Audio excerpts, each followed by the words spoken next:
Dans les deux religions, enfin la religion musulmane et la religion juive, la femme doit cacher sa chevelure aux autres et ne réserver sa chevelure et sa nudité qu'à son mari. Il ne faut plus me dire non, mais les textes religieux, ils sont écrits depuis quelques milliers d'années, et sincèrement, voilà. Et les femmes juives, elles ne se voilent pas, elles mettent une perruque.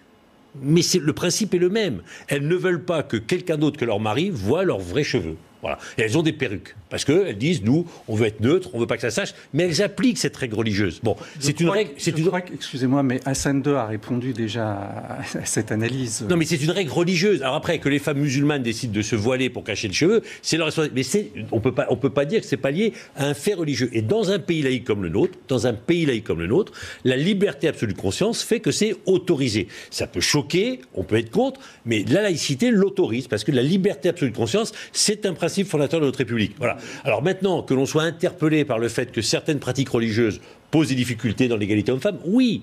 Mais dans ce cas-là, acceptons qu'on n'ait plus une République laïque, qu'on considère que des règles religieuses nous posent des difficultés et qu'on décide de les contraindre. On l'assume de le dire. Oui, mais arrêtons de dire, on est des grands laïcs, des grands tolérants, mais quand quelque chose nous gêne, on arrête. On ne va pas remettre la loi, ça ne suppose pas de remettre en cause la loi de 1905 pour la séparation de l'État. Séparation, c'est autre chose. D'accord. Là, on a quelque chose d'un défi nouveau. Mais sur la liberté religieuse en France, c'est un principe autre que constitutionnel, puisque c'est la Déclaration des droits de l'homme et du citoyen qui dit nul ne peut être discriminé par rapport à sa religion. Bon, voilà. Et il y a trouble à l'ordre public à partir du moment où on n'accepte pas, par exemple, l'égalité homme-femme. Mais pas du tout.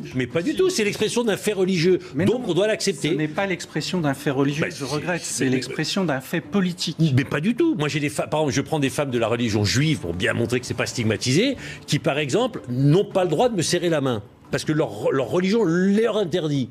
Bon, on l'accepte. On l'accepte. Ça peut choquer, mais on l'accepte. Parce que pourquoi je vais les obliger à me serrer la main si leur religion leur interdit? Dans un pays laïque, on doit l'accepter. La laïcité, c'est quelque chose d'extrêmement contraignant. Et on aura l'occasion d'en reparler, bien évidemment.